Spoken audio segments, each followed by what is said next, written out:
lagi, saya Mersel Serela Haryadi, NPM 2050051 akan menyampaikan materi tentang bahaya merokok. Sebelum kita ke materinya, mari kita saksikan video berikut ini. Kita semua kenal dengan yang namanya rokok, dan bagaimana semua orang berkata bahwa merokok merupakan aktivitas yang tidak sehat. Tapi sebenarnya bagaimana sih rokok mempengaruhi badan kita?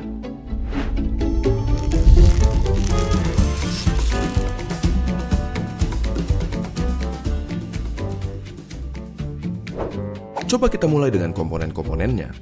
Pertama, nikotin, suatu zat yang bisa bikin kita kecanduan, si alasan utama kenapa semua orang tidak bisa berhenti merokok.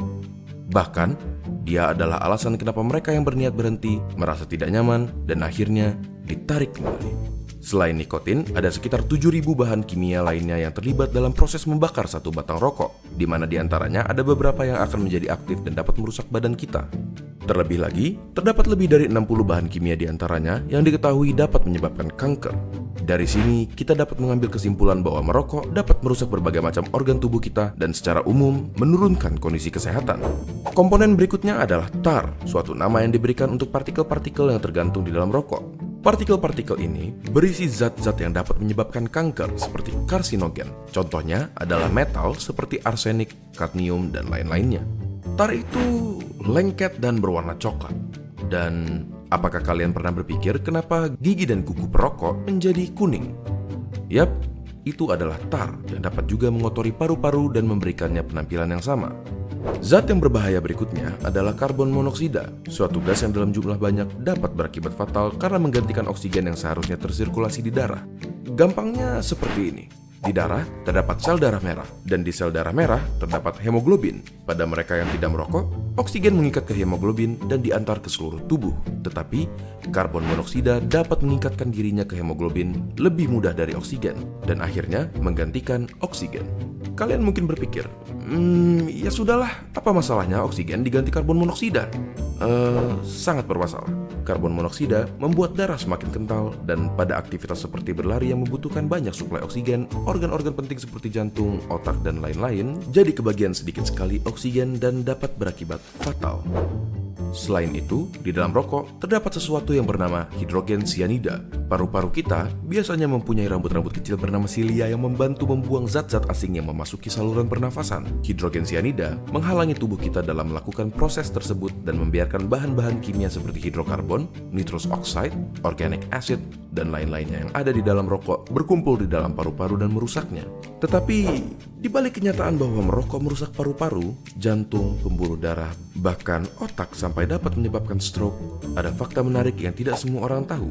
Suatu penelitian menyatakan bahwa merokok mengurangi risiko penyakit yang bernama ulcerative colitis, suatu penyakit di usus. Tetapi, rokok meningkatkan kemungkinan terkena Crohn's disease, suatu penyakit di usus juga. Apakah bebas dari ulcerative colitis sepadan dengan risiko-risiko lainnya? Coba tanyakan pendapat teman-teman kalian yang merokok ataupun bebas dari rokok dengan membagikan video ini ke mereka. Apakah kalian akan terus melanjutkan merokok atau berhenti? Apakah kalian akan mulai merokok atau tetap menjauhkan diri dari rokok? Tulis pendapat kalian di kolom komentar di bawah. Terima kasih dan sampai ketemu di video berikutnya.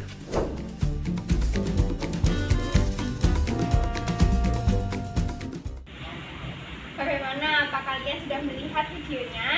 Jadi, apa yang kalian dapatkan?